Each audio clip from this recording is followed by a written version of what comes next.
At over 50 megapixels, the Canon EOS 5DSR is the highest resolution full-frame DSLR to date. But while Canon earns a first for that, it's definitely the last manufacturer to offer a camera without the blurring effect of an anti-aliasing filter.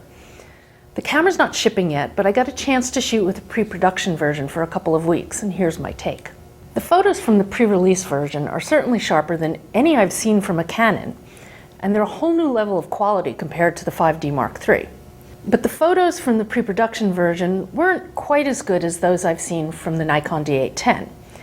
They've got more noise in the RAWs, starting at mid-range ISO sensitivities, and the D810 seems to have a broader tonal range in general.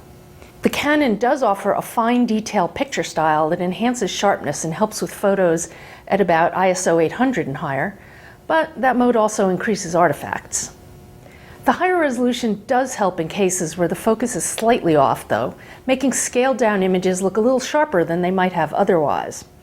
Plus, the 5DSR did a little better than the Nikon when it came to moire. In fact, it was really hard to find any. And the video, even though it's only 2 megapixel HD, looks a lot sharper than from Canon's other models. The price you pay for all those pixels is performance. Once again, this is a pre-production model, but moving all that data through the image pipeline, even with dual processors, does take its toll. Canon seems to have settled on a body design for its non-Rebel DSLRs. The 5DSR body is almost identical to the 7D Mark II and even the 3-year-old 5D Mark III.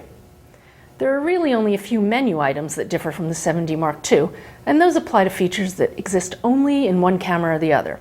For example, the 5D tail has the fine detail picture style, a delay option when shooting with the mirror in the locked and upright position, and an option to retract an STM lens on power off. And it has a really nice crop view in the viewfinder when working in a crop mode. These are just my initial impressions though. I'll be back with a full review once I've got a final model.